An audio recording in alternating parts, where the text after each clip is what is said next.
Mr. Cargon, Frederick Trevis, your new lecturer in anatomy. Age 31. Books on scrofula and applied surgical anatomy. Well, I'm happy to see you rising, Mr. Trevis. I like to see merit credited and your industry, accomplishments, and skill all getting credit. Ignore the squalor that's Whitechapel, the general dinginess, the poverty and neglect, and you'll find a continual medical richesse in the London hospital. We study and treat the widest range of diseases and disorders, and are certainly the greatest institution of our kind in the world. You know, the British Empire offers unparalleled opportunities for our studies, and places where life is cruel offers the greatest opportunity for scientific study. So, just keep on with what you're doing and add to our reputation, and that will satisfy. You bought a house, I see. On Whipple Street. Good. Well, keep at it, Trevis. You'll become a fellow of the Royal Society with 100 guinea fees before you're 40. I think you'll find that an excellent consolation prize. Consolation? I don't know what you mean. I know you don't, but you will.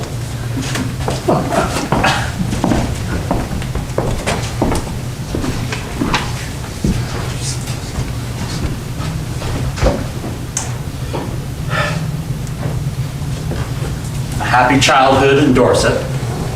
A scientist in an age of science. In an English age, an Englishman. Two books published before my 31st year. A teacher and a doctor at the London. A house, a wife who loves me, and my God, 100 guinea fees before I'm 40. Consolation for what? As of the year 1884 AD, I, Freddie Trevis, have excessive blessings. Or so it seems to me.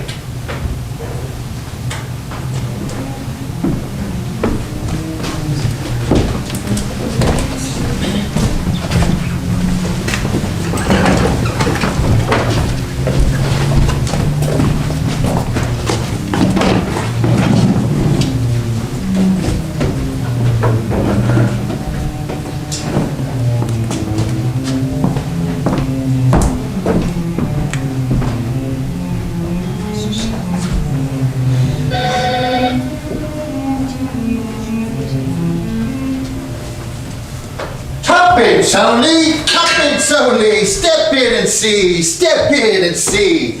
This side of the grave, John Merrick has no hope nor expectation of relief.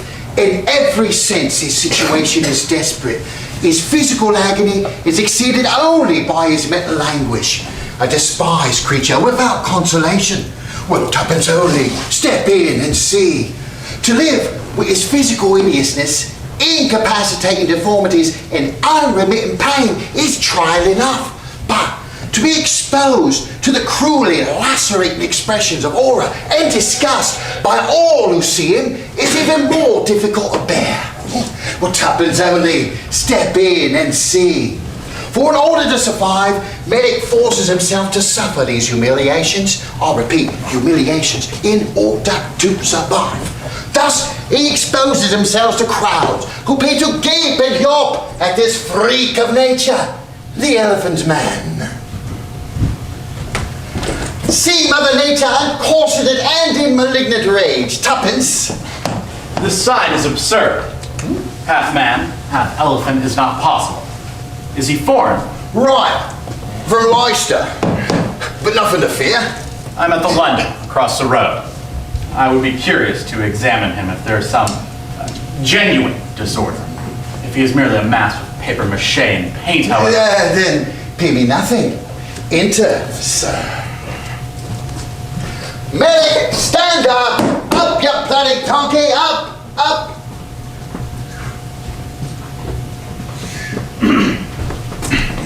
I must examine him further at the hospital. Here's my card. I'm Trevis. I will send a cab around to pick him up and return him. My card will grant him admittance. 5 bob. And he's yours for the day. I wish to examine him in the interests of science, you see. Sir, I'm Ross. I watch out for him. Get him his living. Found him in Leicester workhouse. His own ma put him there at the age of 3. Couldn't bear the sight. Well, you can see why. We, he and I, are in business together. Here's our capital, see? Go to a bank, go anywhere. You want to borrow capital? You pay interest. Scientist even. He's good value though. You won't find another like him. Fair enough. Right. Medic! Out here, you bloody donkey! Out! Out!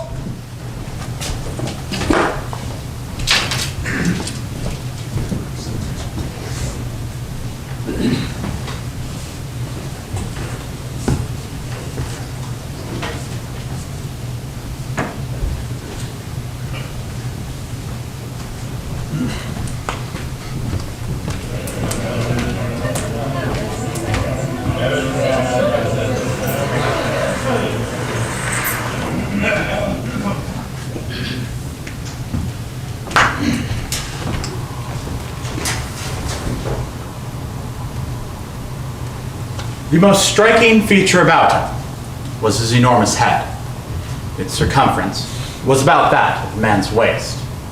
From the brow, there projected a huge bony mass like a loaf, while from the back of his head hung a bag of spongy, fungus-looking skin, the surface of which was comparable to brown cauliflower.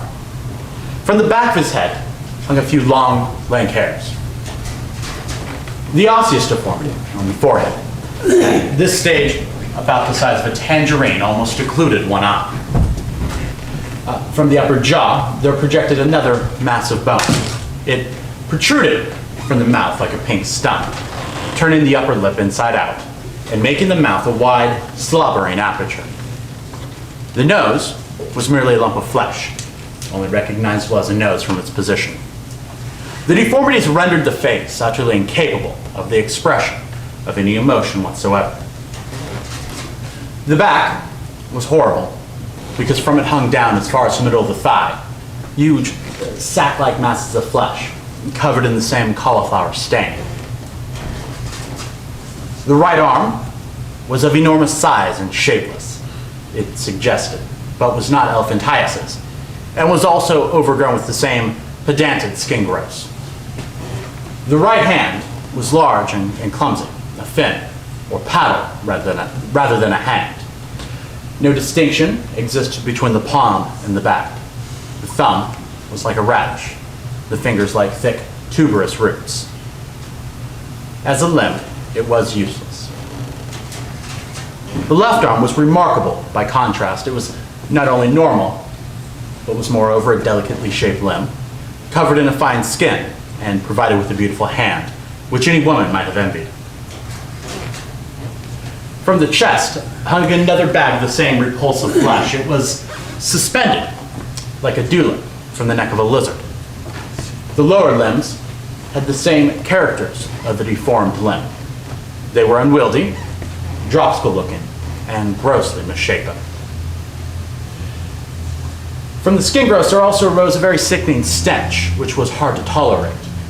To add a further burden to the man's trouble, when a boy, he developed hip disease, and was permanently lame and could walk only with the assistance of a stick.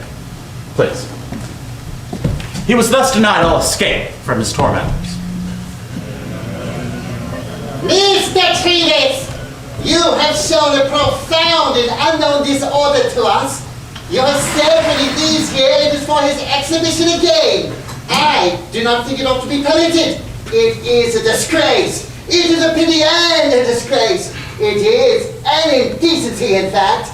It may be a danger in ways we do not know. Something ought to be done about it. I'm a doctor. What would you have me do? Well, I know what to do. I know.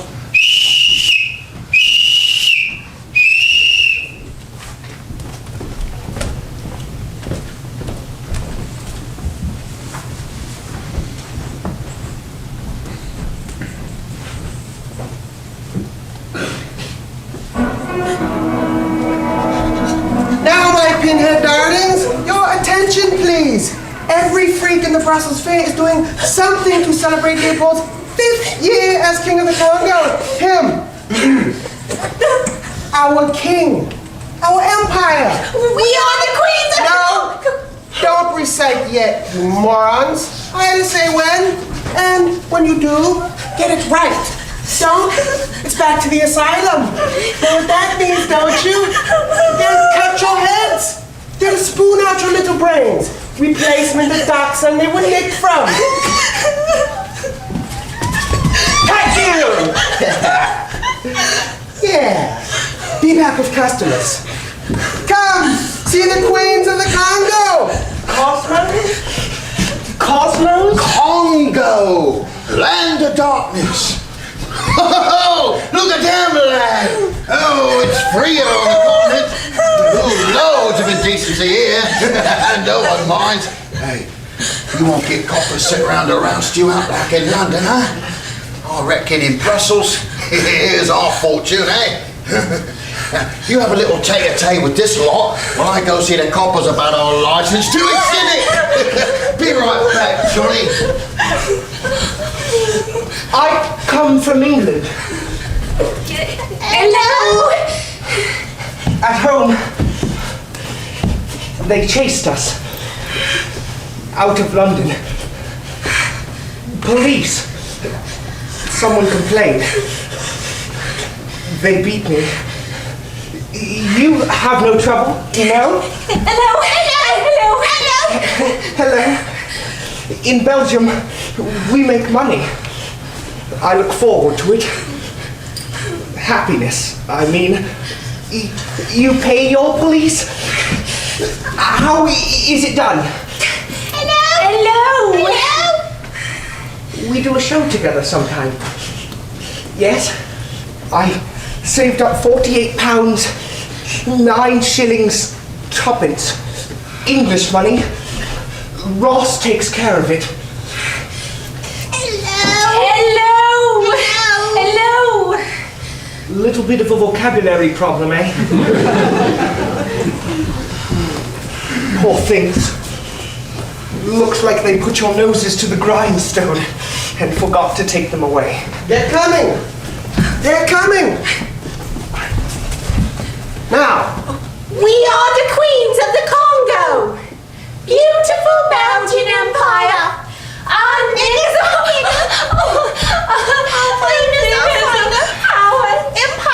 Empire! Congo with power! Civilized Zuzu's finest hour! Admire, perspire, desire, acquire, or we'll set you on fire! You creature! sorry. They're not ready yet. Please go. Get those words right, girl, or you know what.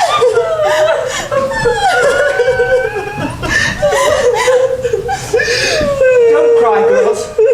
Don't cry. You sang very nicely. Don't cry. I enjoyed your song. Hey, I was promised a permit. I lined up a tour based on that. This is a brutal, indecent, and immoral display. It is a public indecency, and it is forbidden here. What about him with their perfectly uptown heads? They're ours. The competition's good for business. Where's your spirit of competition? Right here. Don't do that, you'll kill him! Indecent bastard. Don't cry, girls. Don't cry. It doesn't hurt. It is decent!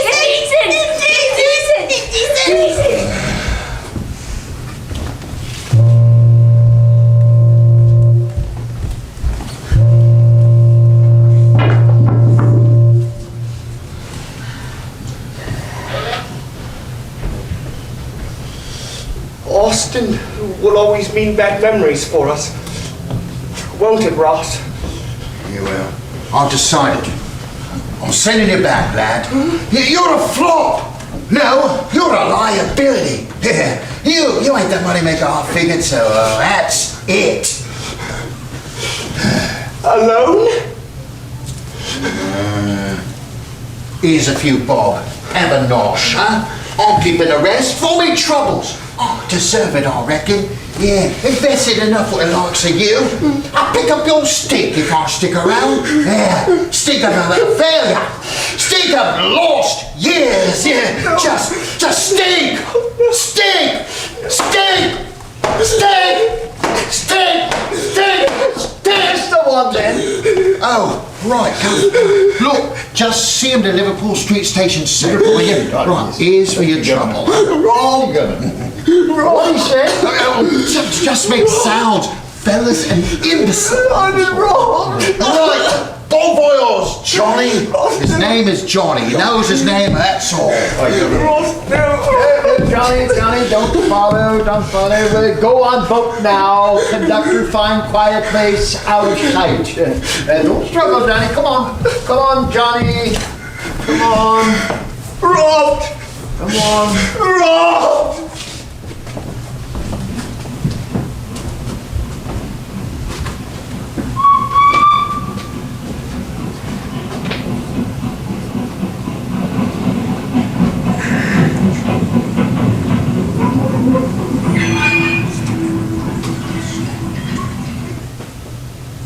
Liverpool Street Station.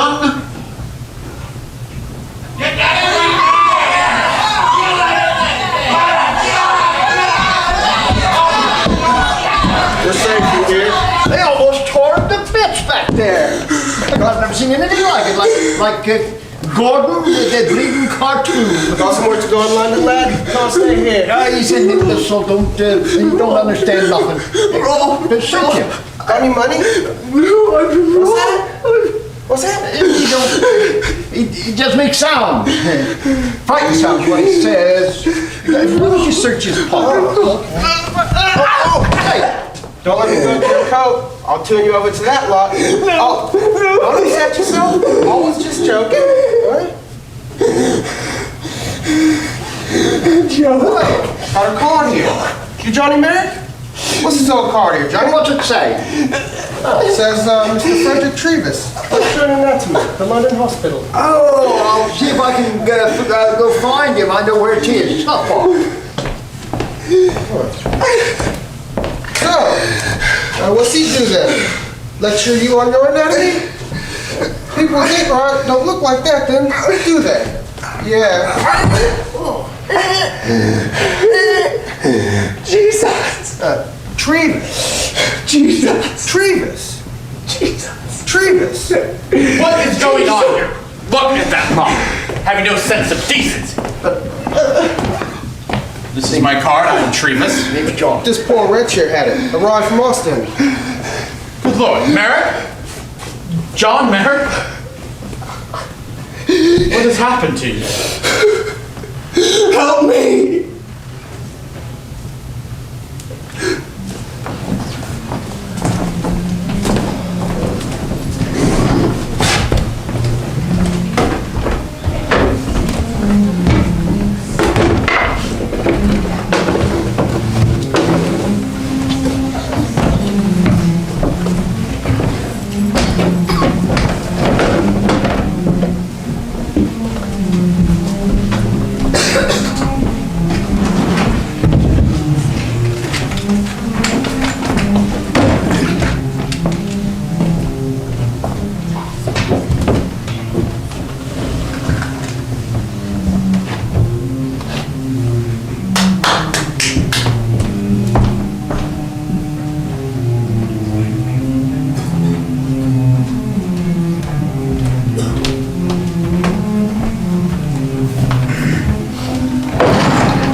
You are Miss Sandwich. Sandwich, yes.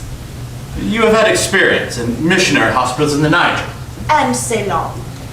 I may assume that you have seen the... The tropics. Oh, those diseases. The many in the awful scourges our Lord sends. Yes, sir.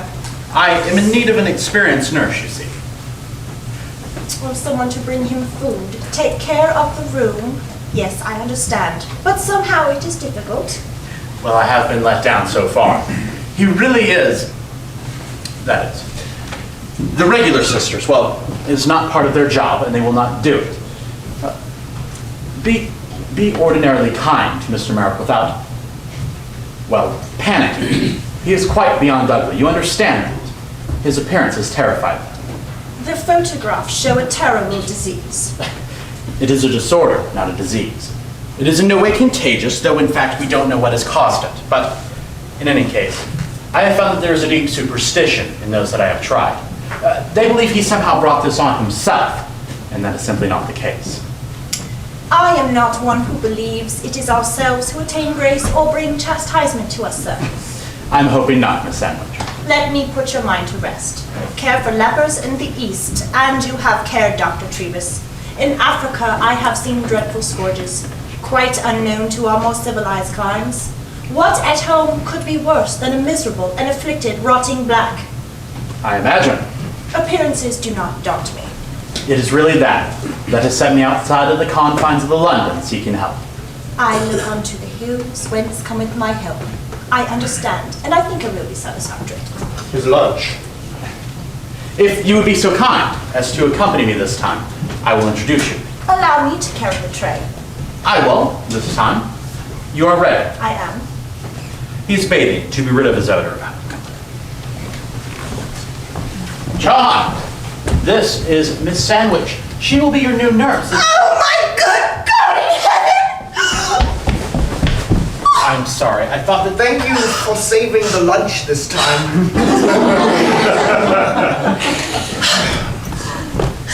You have let me down. I did everything in my power, and still, you have let me down. You didn't say. But I said... Didn't! You said just words.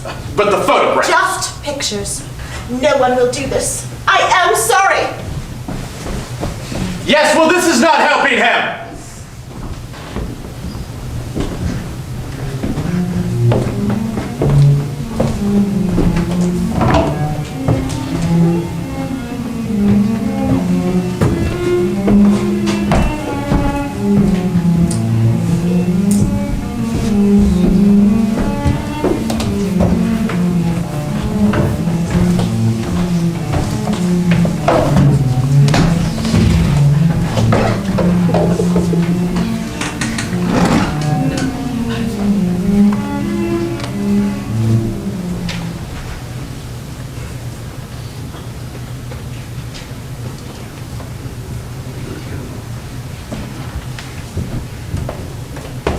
With what fortitude he bears his cross. It is remarkable. He has made the acquaintance of religion and knows sections of the Bible by heart. Once I grasped his speech, it became clear he'd certainly had religious instruction at one time. I believe it was in the workhouse, Dr. Howe. Oh, they are awfully good about that, sometimes. The Psalms he loves, but the book of Job perplexes him, he says, for he cannot see how a just God must cause pain and suffering, as he puts it, merely then to be merciful. Yet that Christ will save him, he does not doubt. So he is not resentful. Hey, Christ had better. You're damned if we can. At any rate, Mr. Trevis, I find he has a religious nature. Further instruction would uplift him. I'd be pleased to provide it. I plan to speak of him from the pulpit this week. I see our visiting bather has flushed the busy Bishop Howe from his cruciform lair. Speak to Merrick, sir. I have spoken to him of mercy and justice. There's a true Christian in the rough. Well, that makes my news seem banal. Yet, yes, Frederick, the response to my letter to the Times about Merrick has been phenomenal. The British public has been so generous that Merrick may spend the rest of his life here without a penny spent from hospital funds. But that is excellent. God bless the English public. Especially for not dismembering him at Liverpool Street Station. Freddie, the hospital is not a home for incurables. Yet, it's out of the ordinary, of course, but because of you, I'll let him stay. Now, God knows what you're going to do. God does know, sir. And Darwin does not. He should, sir. He deformed him. I had apprehensions coming here. I find it most fortunate that Merrick is in the hands of Dr. Trevis, Christian, sir. Well, Freddie is a good man and a brilliant doctor, and that is fortunate indeed. But I could not have raised the funds, though, Doctor. Do not let me keep you any longer from your duties, Mr. Trevis. Yes. Yet, Mr. Gom, consider. Is it science that motivates us when we transport English rule of law to India or Ireland? When good British churchmen leave hearth and home for missionary hardship in Africa, is it science that bears them away? Sir, it is not. It is Christian duty. It is our obligation to bring our light and benefices to benighted man. That motivates us, sir. Even as it motivates Trevis toward Merrick, to bring salvation where none is. Gordon was a Christian, sir, and died at Khartoum for it. Not for science. You're telling me not for science. Mr. Trevis, I'll visit Merrick weekly if I may. You will be welcome, sir, I am certain. Then good day, sirs. Well, Jesus, my boy. Now that we have the funds, what are your plans for Merrick? Normality, as far as possible. Oh, so he's to be like us. Ah. Is something wrong, Mr. Gom? With us?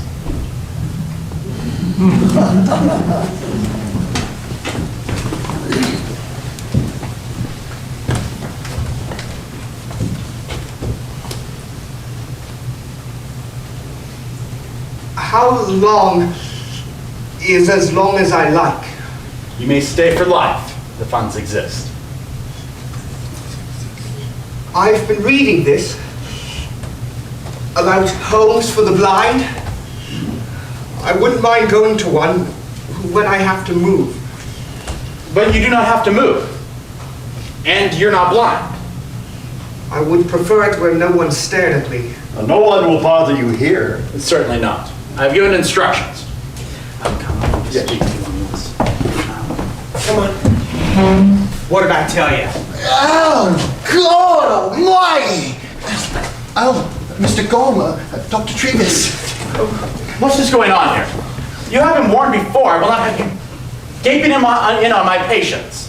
Isn't a patient, sir, is he? Do not let me find you here again. Didn't know you were here, sir. We'll be off now. No, Will. Mr. Trevis precisely said no one would intrude, and you have intruded. That's right. Merrick does not like it. You have been warned before. You were warned before, yes. On what penalty, Will? That you would sack me, sir. Well, you are sacked, Will. You there, his friend, do you work here? Oh, I just started last week, sir. You take the penalty, you take the point now? Yes. Mr. Gom, I'm not truly sacked, am I? Oh, you are truly sacked, Will. You have never been more truly sacked. It's not me. I don't care about me. My wife's not well. My sister's got to take care of our kids and of her. Well, Well, think of her first next time. it ain't as if I interfered with his medicine. That's exactly what you did. You may go. Just keeping him to look at in private. That's all, isn't it? There are priorities, Frederick. Discipline is first. Smooth is the passage to the top ship's master. Eric, you are safe from prying now. Well, have we nothing to say, John? If all that stared at me had been sacked, there'd be whole towns out of work. I meant, thank you, sir. Thank you, sir. We always do say please and thank you, don't we? Yes, sir. If we want to properly be like others. Oh, yes, I want to. Then it is for our own good, is it not? Right, Mr. Trevis.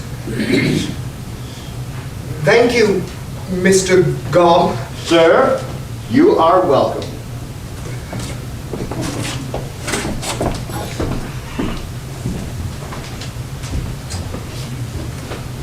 You are happy here, are you not, John?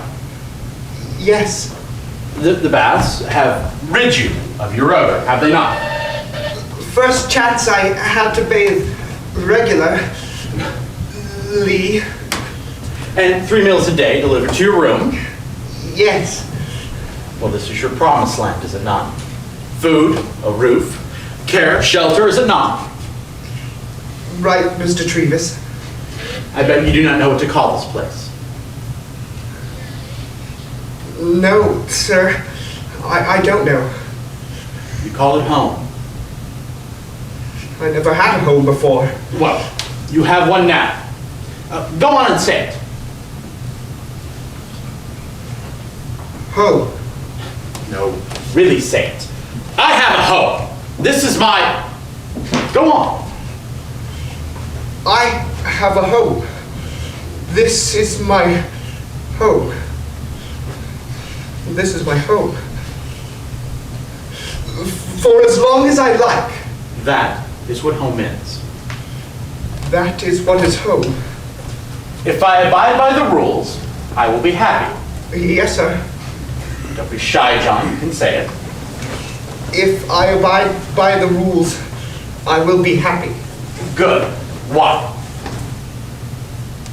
Why what? Will you be happy? Because this is my home? No. Why do rules make us happy? I don't know. Of course you do, John. Why does anything make you happy? I don't know. Like what? Like what? Don't get upset, John. Rules make us happy because they are for our own good. Okay. You can say it. This is my home? No! About rules making us happy.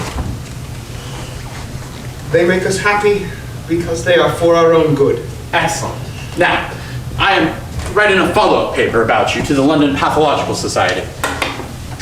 It would help if you told me about your early years to fill in gaps. Fill in gaps. The workhouse where they put me, they beat you there like a drum. Boom, boom. Scrape the floor white, shine the pan. Boom, boom. But the floor is always dirty. The pan is always tarnished. It doesn't matter. You're always attacked anyways. Boom, boom, boom. Will the children go to the workhouse? What children? The children.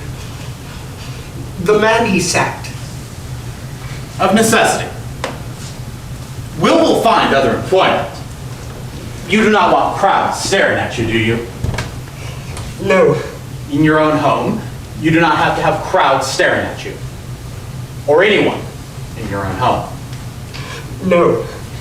Then Mr. God was merciful, was he not?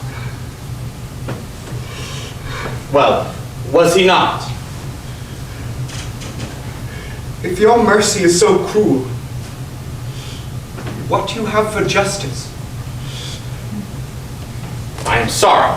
This is just the way things are. Boom, boom, boom, boom, boom.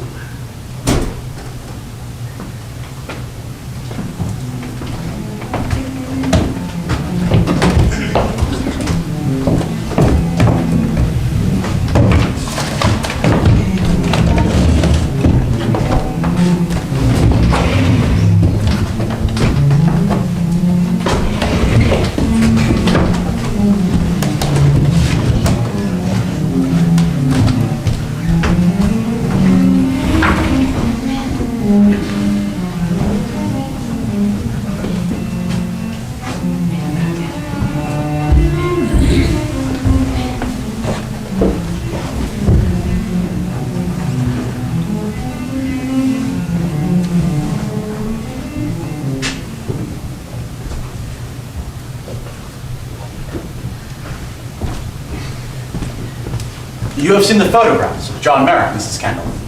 You are acquainted with his appearance?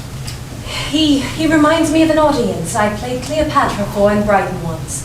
all huge, grim head and grimace and utterly unable to clap. Well, my aim is to lead him to as normal a life as possible.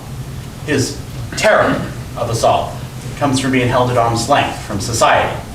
I am determined that shall change. He loves to meet people and converse, and I am determined he shall. For example, he had never seen the inside of any normal home before I had him to mine, and let me tell you, Mrs. Kendall, what a reward. His joy, his astonishment at the most ordinary things. Now, most important, I feel, however, are women. I will explain. They've always shown the deepest fear and loathing of him, while he adores them, of course. Ah, he is intelligent. I'm convinced they are the key to reviving him from his exclusion. But I must warn you, Mrs. Kendall, women are not quite real to him, more creatures of his imagination. Then he is already like other men, Mr. Trevis. So, I thought an actress could help. I mean, unlike most women, you won't give in. You are trained to hide your true feelings and assume others. You mean, unlike most women, I am famous for it. That is really all.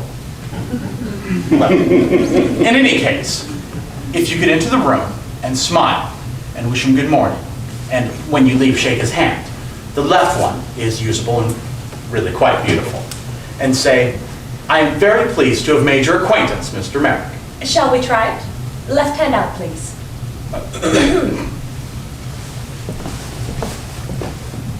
I am very pleased to have made your acquaintance, Mr. Merrick. I'm very pleased to have made your acquaintance, Mr. Merrick.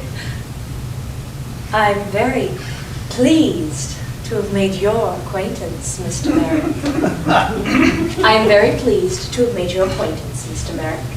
Yes, that one. Oh my God, they are all splendid, Mrs. Kendall. Merrick will be so pleased. Today will be the day he becomes a man like other men. Speaking of that, Mr. Trevis. Oh, Frederick, please. Freddie, may I commit an indiscretion? Yes.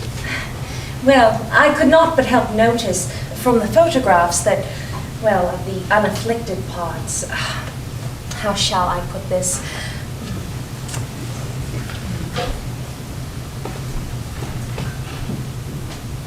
Oh, yes, I quite understand. No, it is quite normal. I thought as much. Medically speaking, the Papillomas excursions which disfigure him seem to correspond quite regularly to the osseous. That is, there is a link between the bone disorder and the skin growths. Though for the life of me, I have not discovered what it is or why, but in any case, this part would therefore be unlikely to be afflicted because, well, that is, well, there is no bone in it. None at all, you see. Well, learn a little something every day, don't we? I am horribly embarrassed. Are you? Then he must be lonely indeed.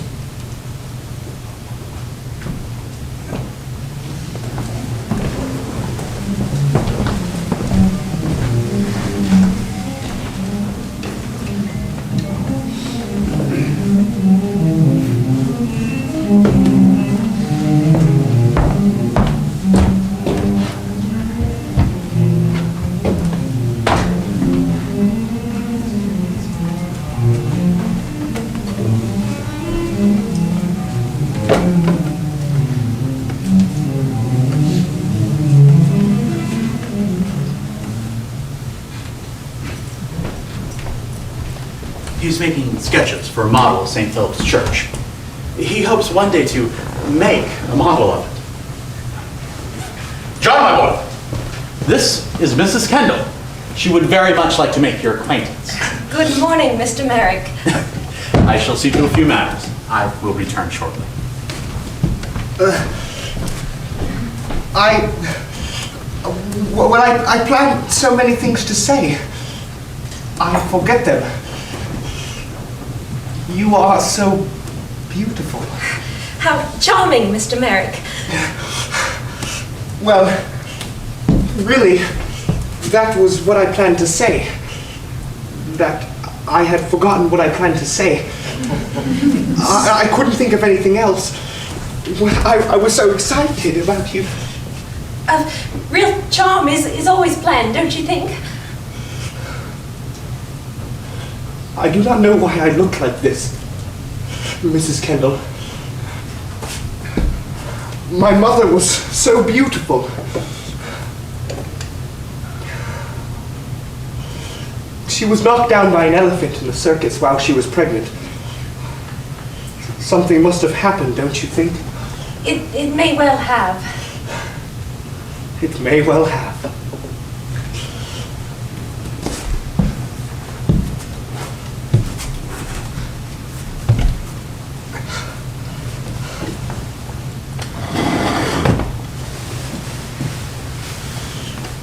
But sometimes I think that my head is so big because it is so full of dreams. Because it is. Do you know what happens when a dream cannot get out, Mrs. Kendall? Why, no. No. I don't either. I suppose something must.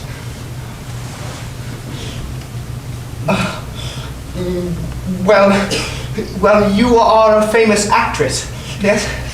I'm not unknown. You must display yourself for the living then, like I did. That is not myself, Mr. Merrick. That is an illusion. This is myself. This is myself too. Frederick tells me you like to read. So, books. Yes. I am reading Romeo and Juliet right now. Juliet! Oh, what a love story. I adore love stories. I like love stories best too. If I had been Romeo, guess what? What? I would not have held the mirror to her breath. You mean the scene where Juliet appears to be dead, and he holds the mirror to her breath and sees Nothing. How does it feel when he kills himself? Just because he sees nothing. Well, my experience as Juliet has been, particularly with an actor I will not name, that while I'm lying there dead, dead, dead, and he is lamenting excessively, I get to thinking that if this slab of ham does not part from the ham hock of his life too sweet, I shall scream, pop off the tomb, and plunge a dagger into his scene-stealing heart. Romeos are very undependable. Because he does not care for Juliet. Not care? Does he check her pulse? Does he get a doctor? Does he even make sure? No. He kills himself. The illusion fools him because he does not care for her. He only cares about himself.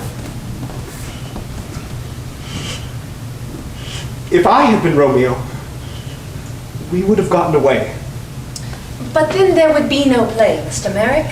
If he did not love her, why should there be a play? Looking in a mirror, seeing nothing, that is not love. It was an illusion. And when the illusion ended, he had to kill himself.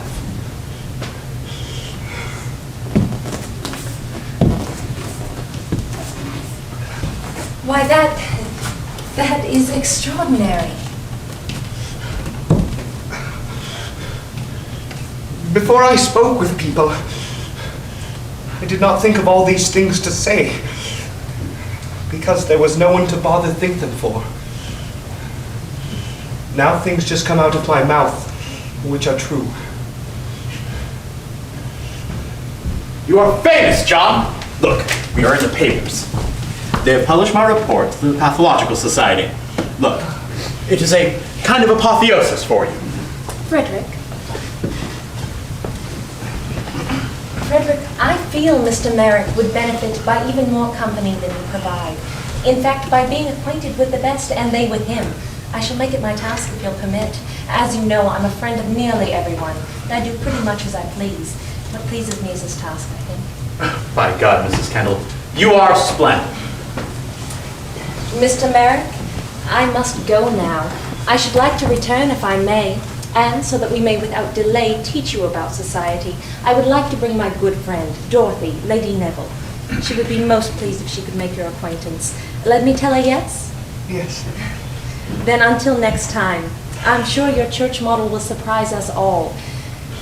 Mr. Merrick, it has been a very great pleasure to have made your acquaintance.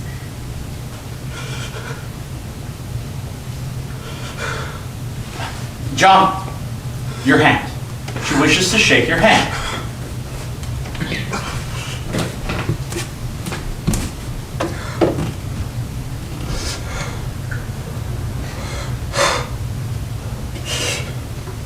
Thank you for coming. But it was my pleasure. Thank you. What a wonderful success. You know he's never shook a woman's hand before.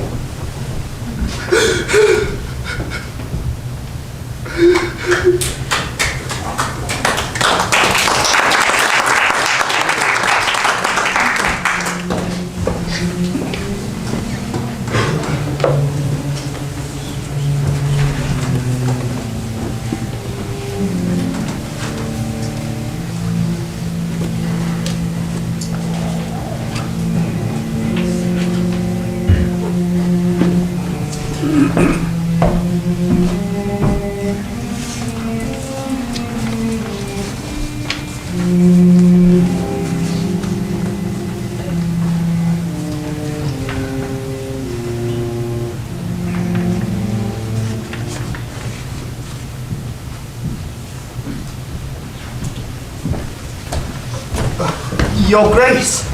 How nicely the model is coming along, Mr. Merrick. I have come to say Happy Christmas, and that I hope you will enjoy this ring. And remember your friend by it. Your Grace. Thank you. I am very pleased to have made your acquaintance.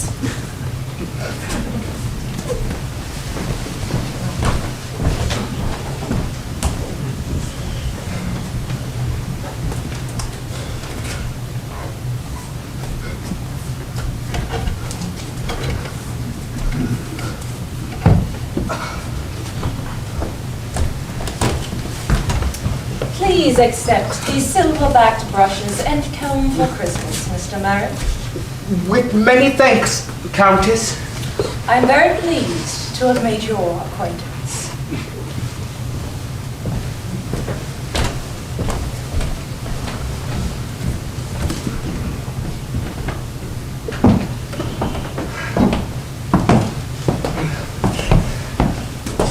Here's the silver-topped walking stick, Merrick. Make you a regular Piccadilly. Huh? Exquisite. Yes, there's much more work to be done. Well, keep up the good work. Self-help is the best help. Example to us all. Thank you, Lord John. Very pleased to have made your acquaintance.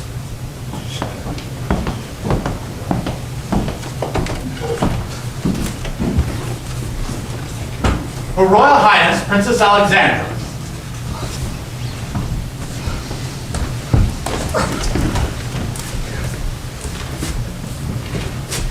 The happiest of Christmases, Mr. Merrick. Her Royal Highness has brought you a signed photograph of herself. Your Royal Highness. I am honored. It is the treasure of my possessions. I have written His Royal Highness, the Prince of Wales, to thank him for the pheasants and woodcock that he sent. You are a credit to Dr. Trevis, Mr. Merrick. Dr. Trevis, you are a credit to medicine, to England, and to Christendom. I am so very pleased to have made your acquaintance.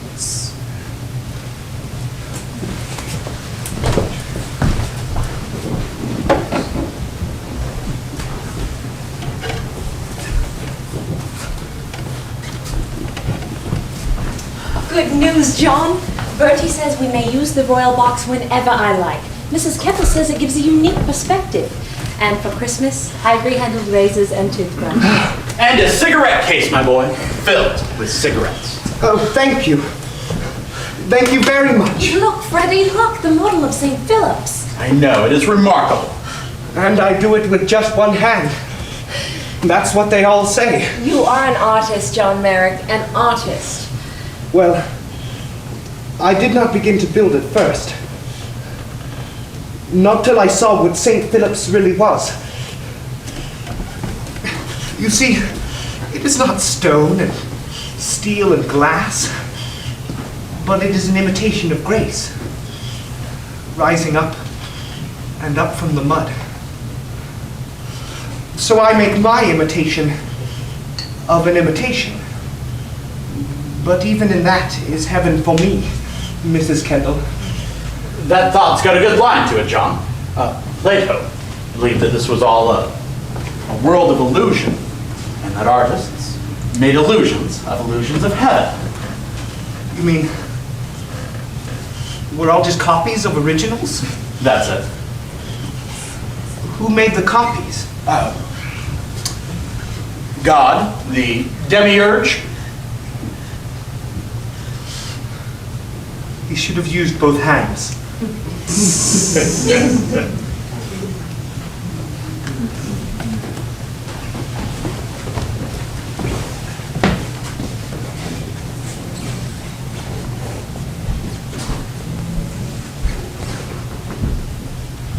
Why all the toilet articles? Tell me.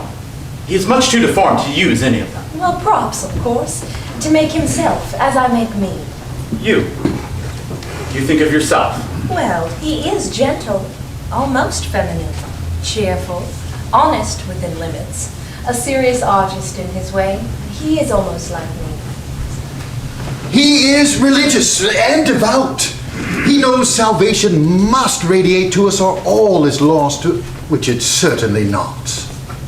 He sees so much of daily evil that he is thankful for small goods that come his way. He knows what side his bread is buttered on and counts his blessings for it, like me. I can speak with him of anything, for I know that he is discreet, like me.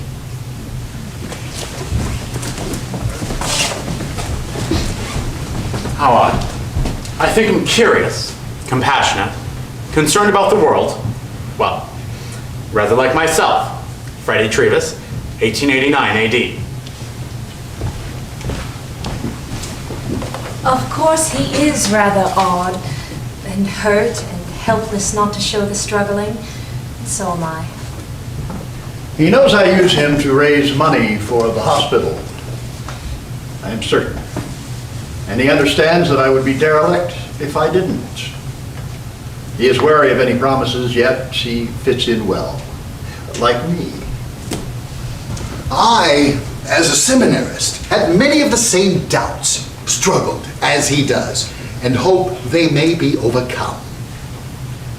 When my husband, His Royal Highness, Edward, Prince of Wales, asked Dr. Trevis to be his personal surgeon, he said, "Dear Freddie, if you can put up with the elephant bloke, you can surely put up with me."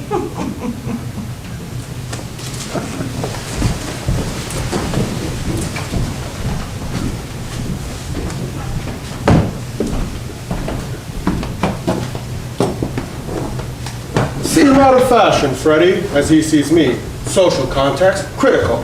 And by the way, ignore the bloody papers. All lies.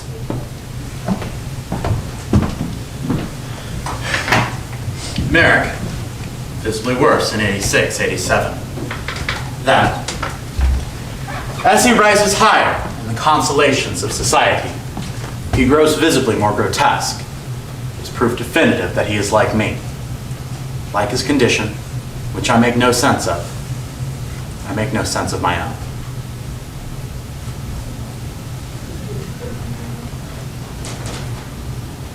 But the papers are saying you have lost the money.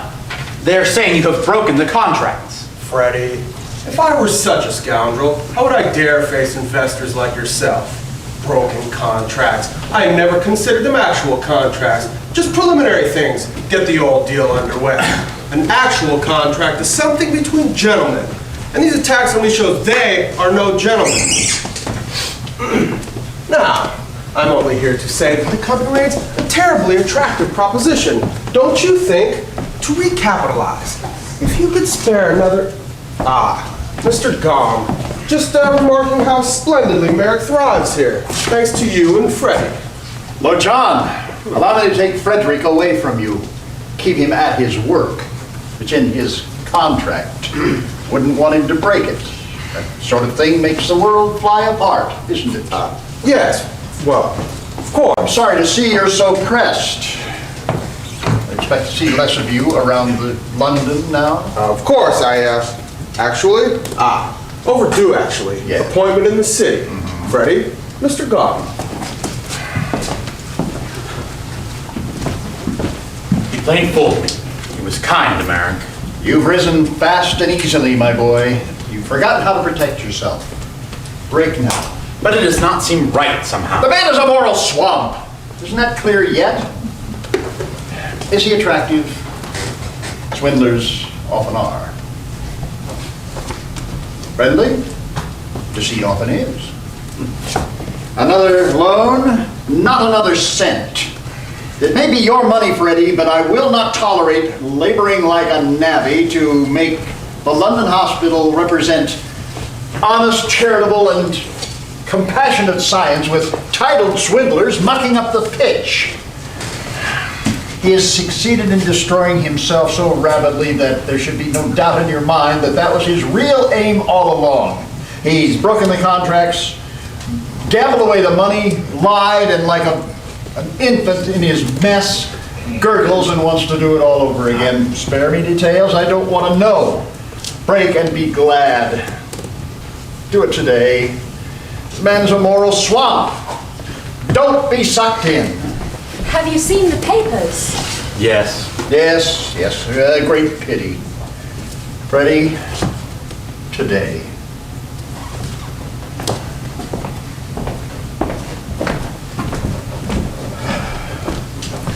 Freddie? I shall be all right.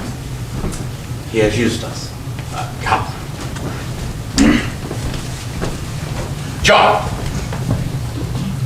I cannot stay this visit. Nurse Island and Snork are Friendly and respectful, Frederick. I will return in a few days. Did I do something wrong? No. This is a hospital, not a marketplace. I'm sorry. Not you. Me. Well, I thought we might weave today. Don't you think weaving might be fun? So many things are fun. Men really can't enjoy them. Their loss, isn't it, though? I like little activities that engage me. There's something, I don't know, ancient in it, before all this. Would you like to try? John? Frederick said that I may stay here for life. And so you shall. But if he's in trouble. Frederick is your protector, John. But if he's in trouble, Who is this? Oh, is it not your mother? Oh, she is pretty, isn't she? Will Frederick keep his word with me? His contract. Oh, Mrs. Kendall, if he is in trouble. What contract did you say?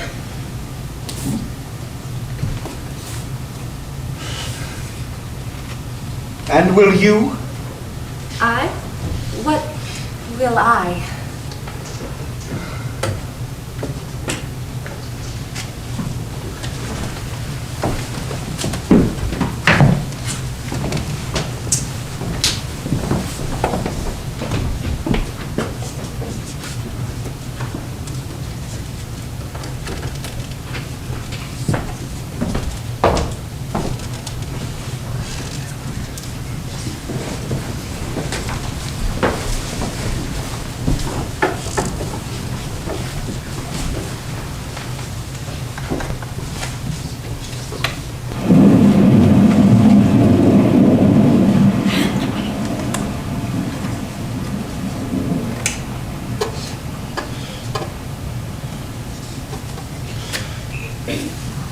prince has a mistress.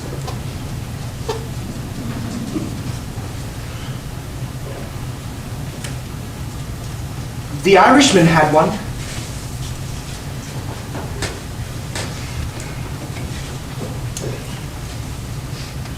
Everyone seems to.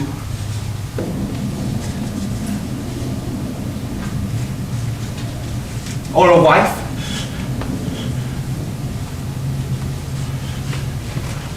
Some have both.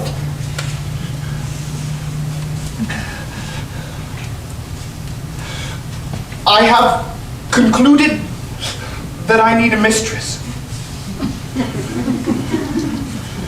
It is bad enough not to sleep like others. Sitting up, you mean, couldn't be very restful. I have to.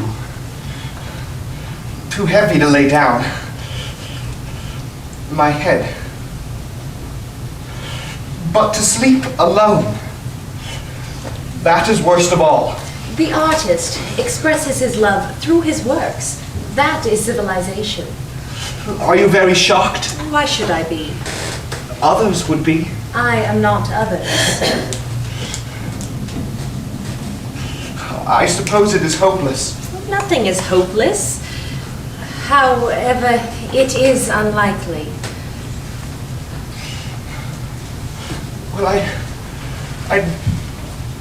Well, I thought that you might have a few ideas. I can guess who has ideas here.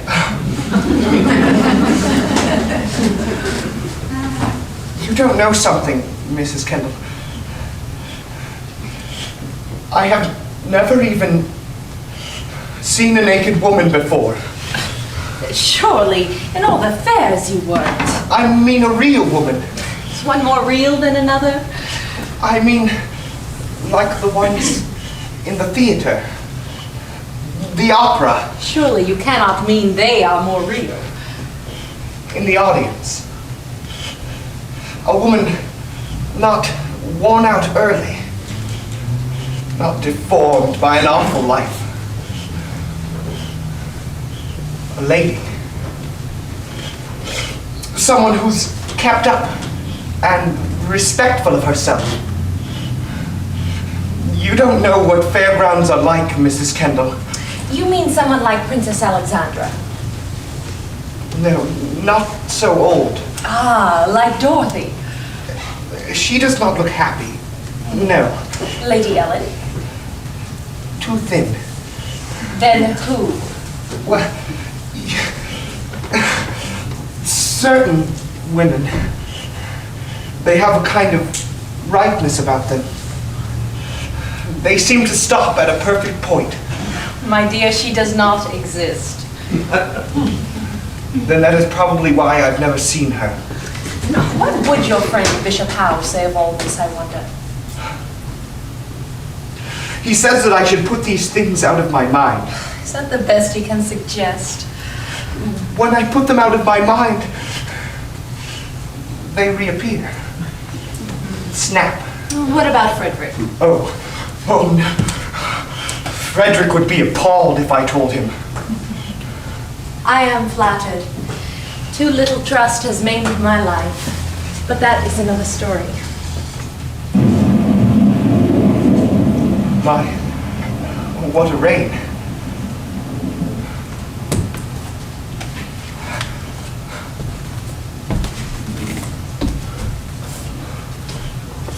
Are we going to read this afternoon? Yes, some women are lucky to look well. That is all. It is a rather arbitrary gift, has no really good use. Though it has uses, I will say that. Anyway, it does not signify very much. To me, it does. Well, you are mistaken.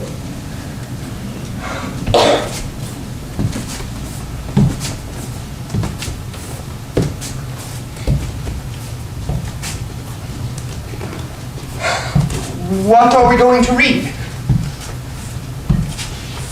Trust is very important, you know. I trust you. Thank you. Thank you very much.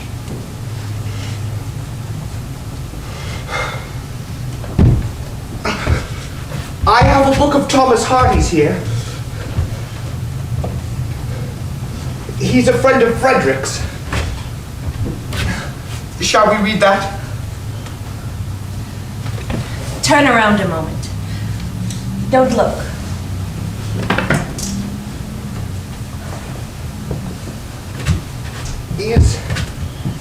Is this a game? I would not call it a game, a surprise. What kind of a surprise? I saw photographs of you before I met you. You didn't know that, did you? The ones from the first time? In '84? No, I didn't know that. I felt it was somehow unjust. I don't know why. I cannot say my sense of justice is my most highly developed characteristic. There. You may turn around again.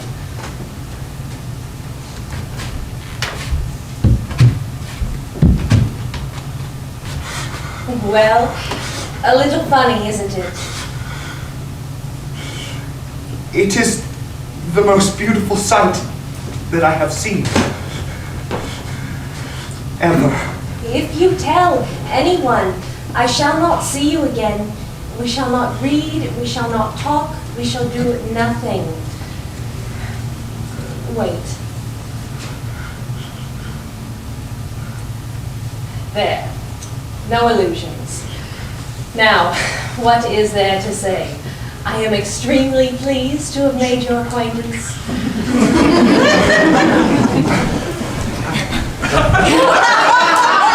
For God's sake!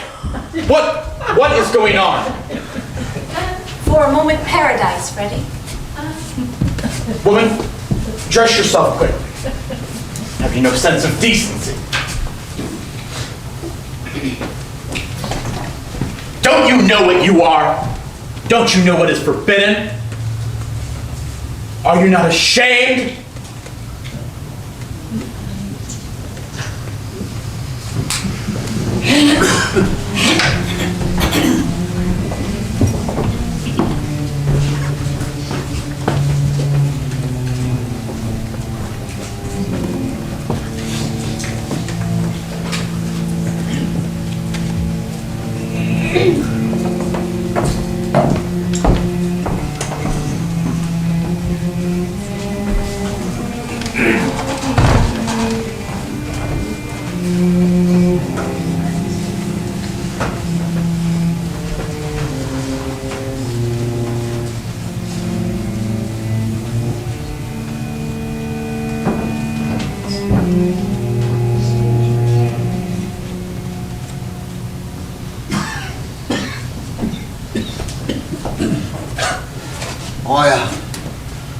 I come, actually, to ask your forgiveness. I found a good home, Ross. I forgave you. I was hoping we could work out a deal. Something new, maybe. No. See, I was counting on it. You were saying you were kind-hearted, like myself. Some things don't change. Got to put your money on things that don't, I figure. And I figure, from what I read about you, you don't change. Dukes and ladies coming to see you. Ask myself why. And I figure, same as always was. Makes them feel good about themselves by comparison. There, but for the grace of, huh? Now, them things don't change. So I figure you're selling the same service as always to better clientele. Difference now is you ain't charging for it. You make me sound like a whore. Well, you are. I am. They are. Most are. No disgrace, John. No disgrace is to be a stupid whore. Give it for free.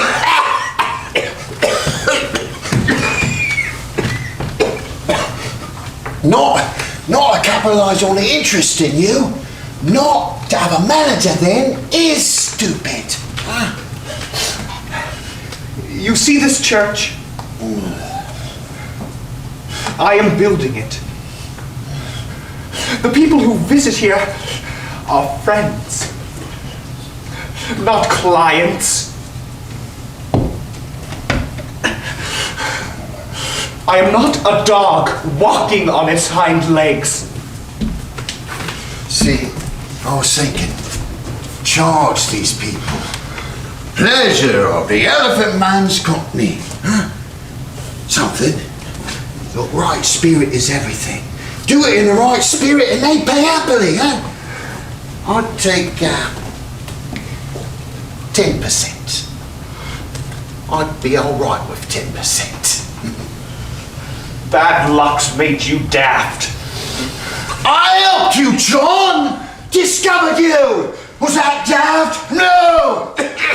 Only daftness is being at a gold mine without a bleeding shovel, without proper connections, like Trevis has. What's daft? Ross sows, Trevis harvests? Oh, it's not fair, is it, John? You think about it, and I do think about it. Because I'm old. I've got something in my throat. You may have noticed. Something in me lung. Something wrong with me belly, I guess, too. Well, I'm not heap of health, am I, John? But I do well with 10%. Oh, come on. I don't need more than 10%. 10% would give me a future slightly better than a cobblestone. And this lot would pay if you're charging the right spirit. I don't ask much. They're the cream, Ross. And they know it. A man like you tries to make them pay. And they'll walk away. But I'm talking about doing it in the right spirit. They are my friends. Friends. I'd lose everything. For you. Ross, you lived your life. You robbed me of 48 pounds, 9 shillings, tuppence. Ross, you left me to die. You've had enough, Ross. Please, be satisfied. You kept me like an animal in darkness! And then you come back! And you want to rob me again? Will you not be satisfied?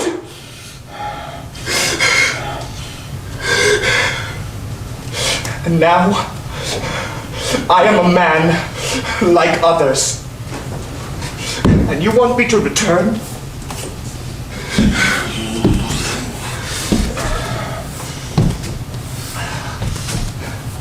Had a woman yet? Is that what makes a man? Yeah, in my time it'd do. For a start. Well, it's not what makes this one. And yet,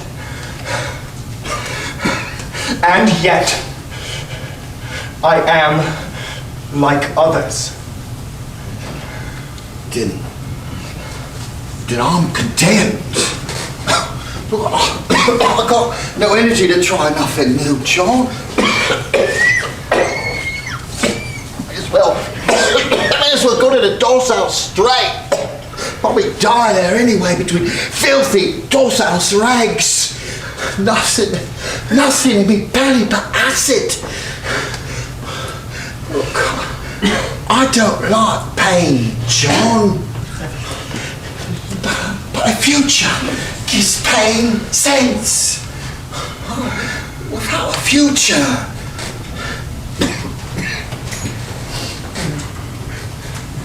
5%. John! I'm sorry, Ross. It's just the way things are. God that I'm lost.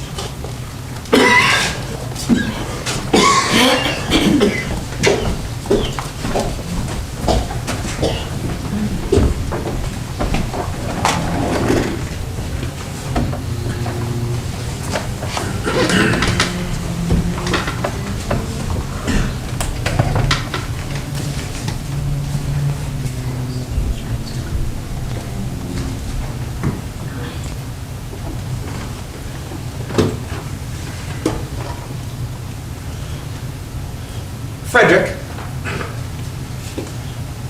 do you believe in heaven? Hell?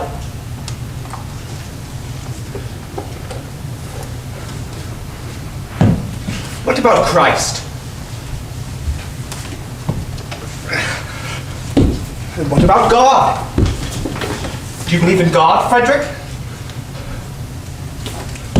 I believe in heaven.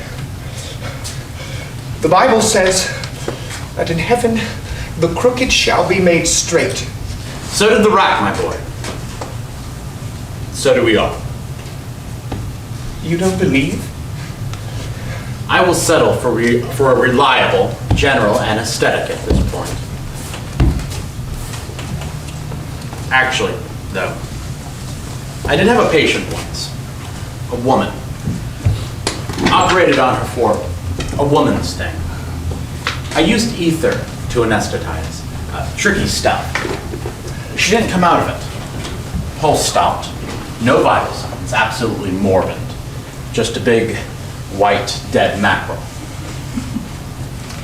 5 minutes later, she fretted back to existence like a lost explorer with a great scoop of the undiscovered. She saw heaven? Well, I quote her. It was neither heavenly nor hellish, rather like perambulating through a London fog. People drifted by, but no one spoke. London, mind you. Hell is probably the provinces. But seeing as how had she stayed, and grown used to the familiar, it did have a sense of becoming a type of bliss. She fled. If you do not believe, why did you send Mrs. Kendall away? Do not forget, it saved you once. My interference, you know well enough it was not proper. But how can you tell if you do not believe? There are still standards that we abide by. They make us happy because they are for our own good. Well, not always. Oh? Look, John, if you're angry, just say so. Whose standards are they? I'm not in the mood for this chipping away at the edges. You mean to say that they do not always make us happy because they are not for our own good? Everyone's. Well, mine. Everyone's. That woman. That Juliet. Juliet? Who died and then came back. Oh, I see. Yes. Her standards, too. So, So what? so did you see her? Naked? When I was operating, of course. Oh. Oh, what? Is it okay to see them naked then? If you cut them up afterwards. Good Lord, I am a surgeon. That is science. She died. Mrs. Kendall didn't. She came back, too. And Mrs. Kendall didn't. If you mean that. I'm trying to read about anesthetics. There are simply no comparison. Oh. Science is a different thing. This woman came to me to be... That is, it is not love. Is that why you're looking for an anesthetic? It would be a boon to surgery. Because you do not love them. Love has got nothing to do with surgery. Do you lose many patients? Some. Oh. Oh, what? What difference does it make if I or any surgeon loves her or any patient? And what conceivable difference to you? Because it is your standards that we abide by. Look, John, if you're angry, just say so. I will not turn you out. I am angry. Go on, say it. I am angry. I am angry. I am angry.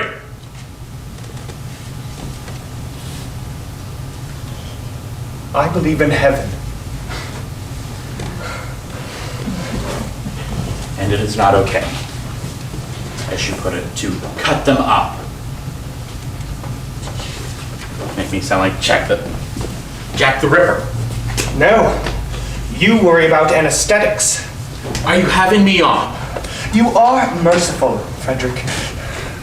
I myself am proof. Is it not so?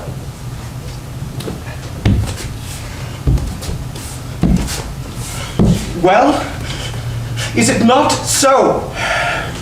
Look, about Mrs. Kendall, perhaps I was wrong. I seem to lose my head these days, taking too much on, perhaps. I don't know what's in me. Will she come back then? Mrs. Kendall? I will speak to her again. But will she?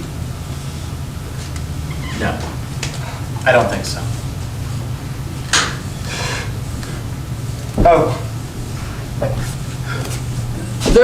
There are other things involved. That is, other things. Well, other things. I want to walk now. Think. Other things. Why? Why won't she come back? Because I don't want her here when you die.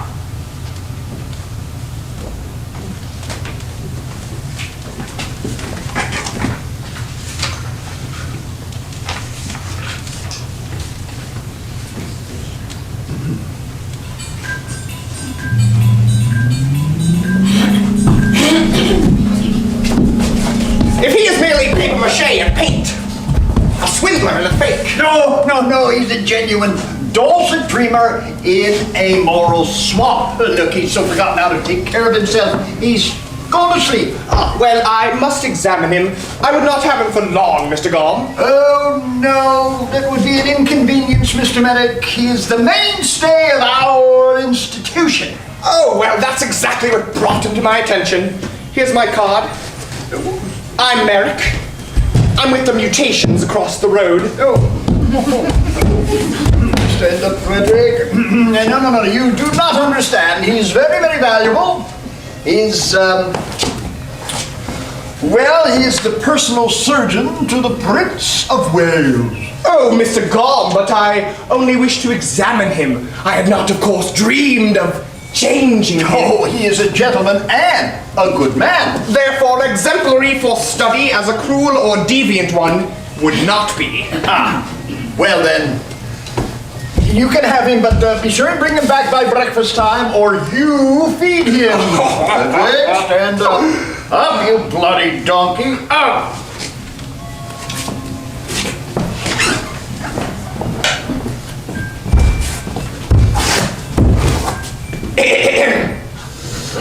The most striking feature about him, note, is a terrifyingly normal head. This allowed him to lie down perfectly normal and therefore dream in the exclusive personal manner without the weight of others' dreams accumulating to break his neck. From the brow, there projected a normal vision of benevolent enlightenment, what we think is a sort of self-mesmerized state. The mouth, deformed by satisfaction at being at the hub of the best of existent worlds, was rendered utterly incapable of self-critical speech, and thus of the ability to change. The heart showed signs of worry at this unchanging yet untenable state. The back was horribly stiff from being kept against the wall to face the discontent of a world ordered for his convenience. The surgeon's hands, let's see him. Put him up, boy. Beautiful, yes. Strong, well developed, and capable of the most delicate carving up for others' own good. Due also to the normal head, the right arm was of enormous power, but it was so incapable of the distinction between the assertion of authority and the charitable act of giving that it was often found disgustingly beating others for their own good. The left arm was slighter and fairer, and may be seen in the typical position, hand covering the genitals, which were treated as a sullen colony in constant need of governance, restriction, and punishment for their own good. To add a further burden, the wretched man, when a boy, developed a disabling spirituality, and this left him utterly unable to feel what others feel or reach harmony with them. Please. He would thus be denied all means of escape from those which he had tormented. Mr. Merrick, you have shown us a profound and unknown disorder. You have said that when he leaves here, it is for his prior life again. I do not think it ought to be permitted. It is a disgrace. It is a pity and a disgrace. It may be a danger in ways that we do not know. Something ought to be done about it. Oh, yes, well, we hope that in 20 years, we should understand enough to put an end to this affliction. 20 years, sir, this is unacceptable. Oh, I'm sorry, that's just the way it is. Had we caught it earlier, though, the story may be different. But the condition has already spread both east and west. The truth is, I am afraid to say it, we're dealing with an epidemic.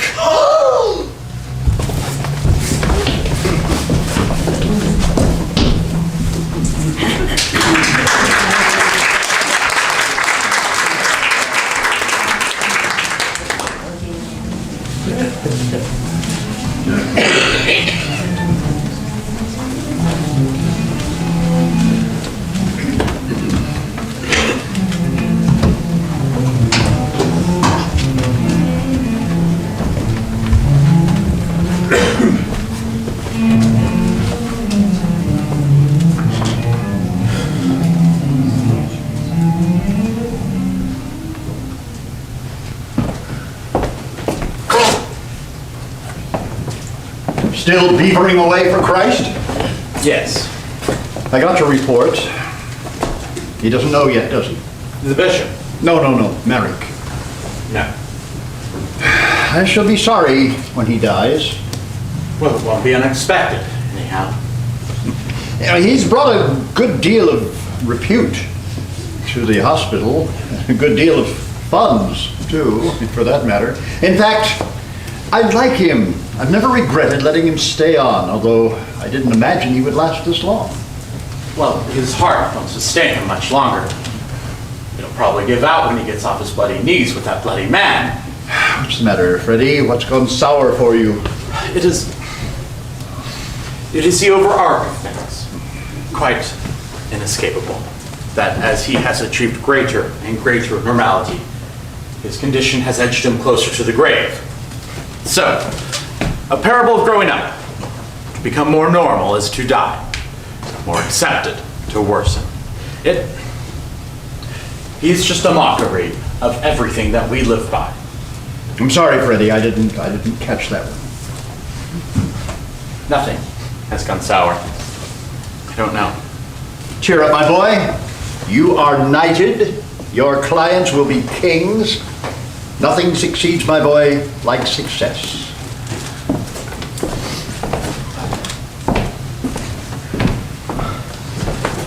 I find my sessions with him utterly moving, Mr. Trevis. He struggles so. I suggested he might like to be confirmed. He leapt at it like a man lost in a desert to an oasis. Yes, he's always excited to do what others do when he thinks it is what others do.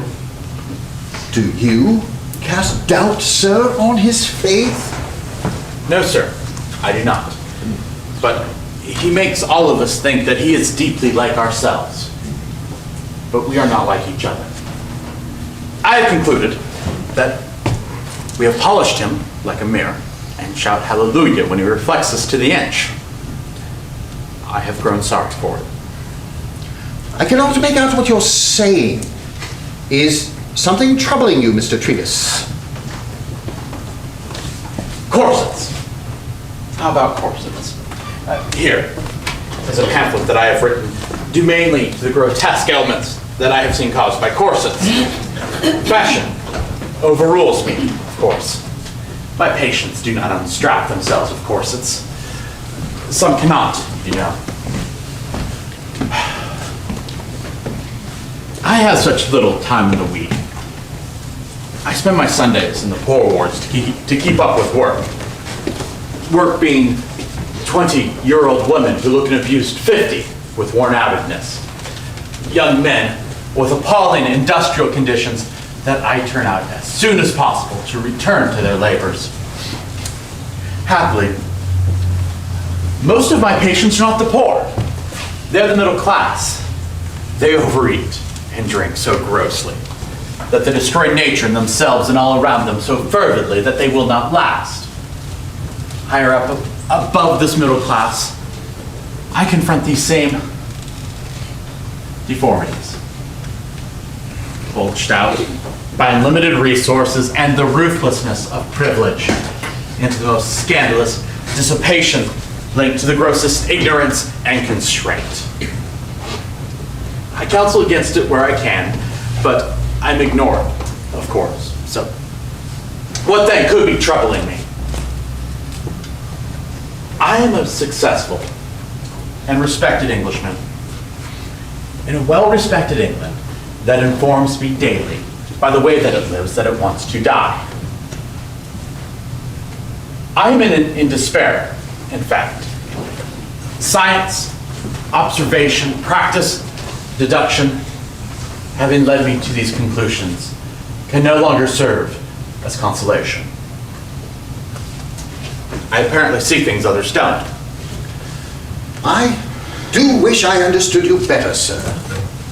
As for consolation, there is in Christ's church consolation. But I am sure we were born for more than mere consolation.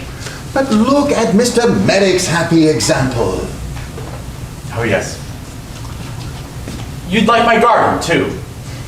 My dog, my wife, my daughter, all pruned, cropped, pollard, and somewhat stupefied. Very happy examples, all of them. But is that all we know how to do with whatever nature is it? To rot it? No, not nature. Ourselves, really. Myself, really. But you do see, of course. Can't figure out what else to do with them, can we? It is not exactly clear, sir. I'm an awfully good gardener. Is that clear? I can take care of anything we are convinced. Are you not convinced? Him, I mean. That he is not very dangerously human. I mean, how could he be? After what we have given him. What you like, sir, is that he is so grateful for patrons. And so greedy to be patronized. And no demands, no rights, no hopes. Past perverted, present false, future nil. What better could you ask? Of course, I do mean taken when I say given. As in what? As in what we have given him. But you knew that. That.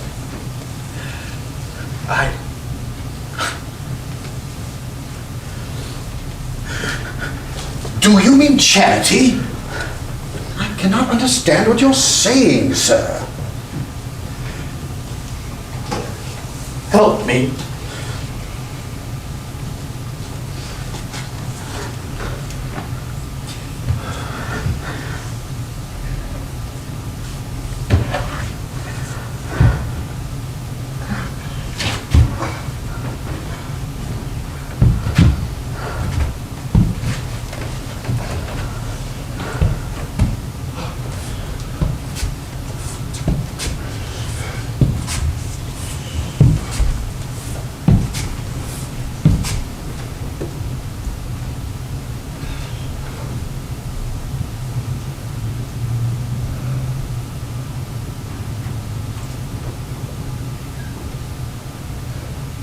It is done.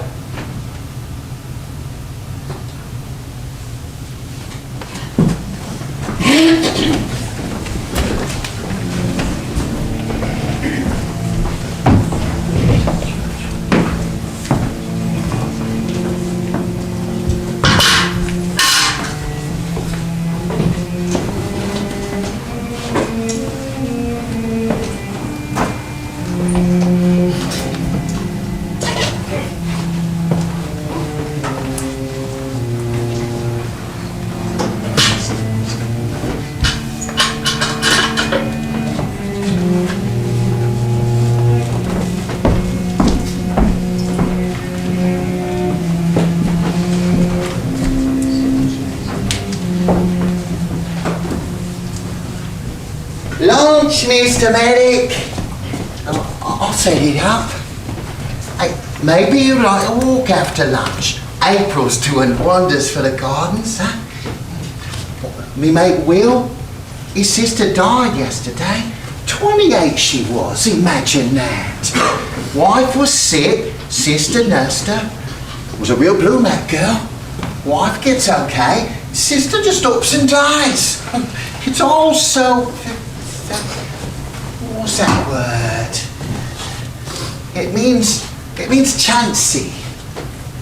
Oh, I forgot it. Well, chancy will do, huh? Have a good lunch, Mr. Medic.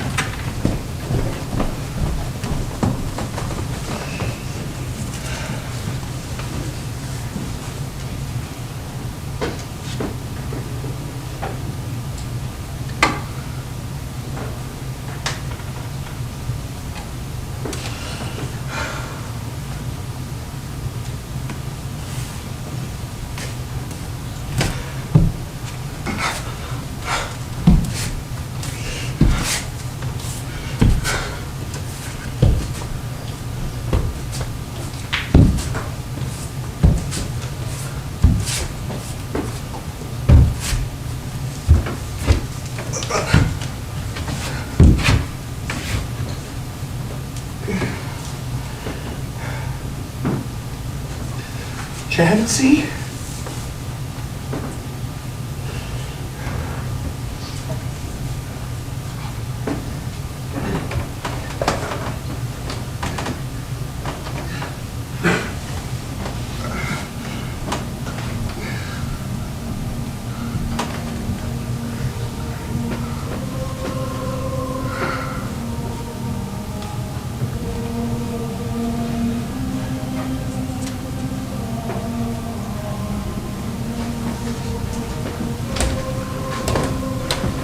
We are the queens of the cosmos, beautiful darkness empire. Darkness, darkness, light's true flower. Here is eternity's finest hour. Sleep like others, you learn to admire. Be like your mother, be like your sire.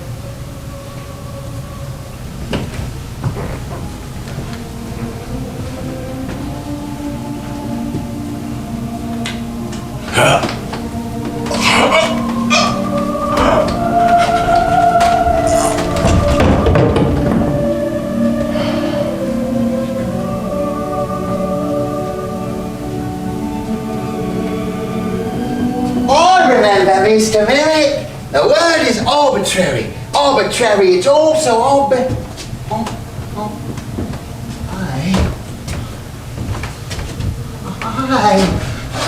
Aye. The elephant man is dead!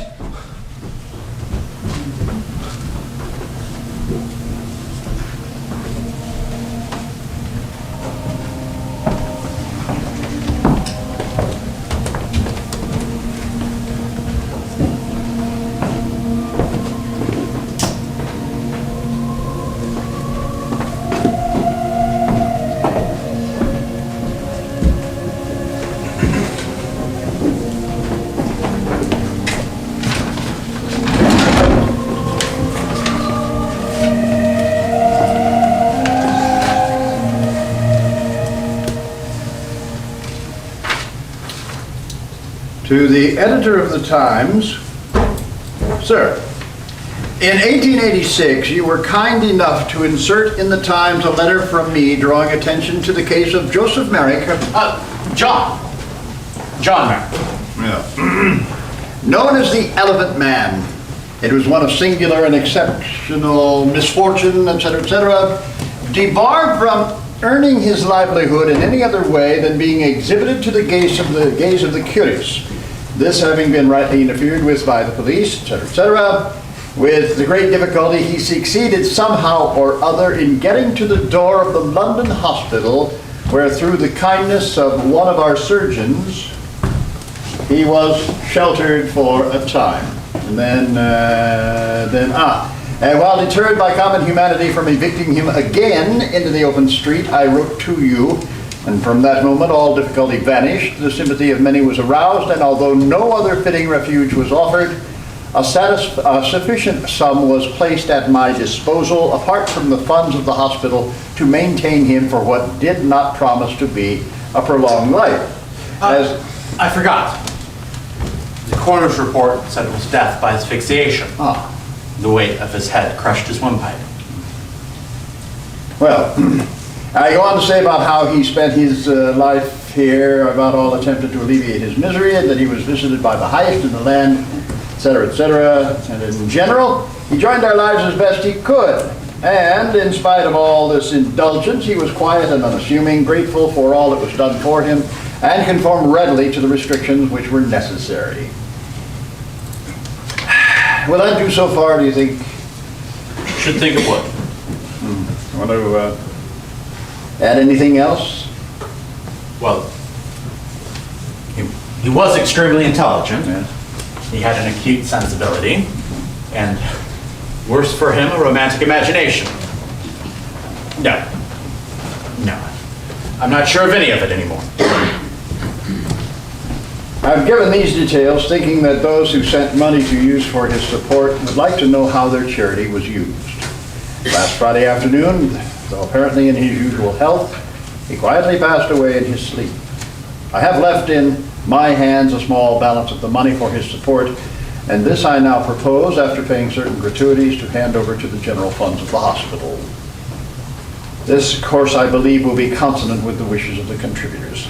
It was the courtesy of the Times in inserting my letter in 1886 that procured for this afflicted man a comfortable protection during the last years of a previously wretched existence, and I desire to take this opportunity of thankfully acknowledging this. I am, sir, your obedient servant, F.C. Carr Gum, Hospital Committee Room, London Hospital, April 15th, 1890.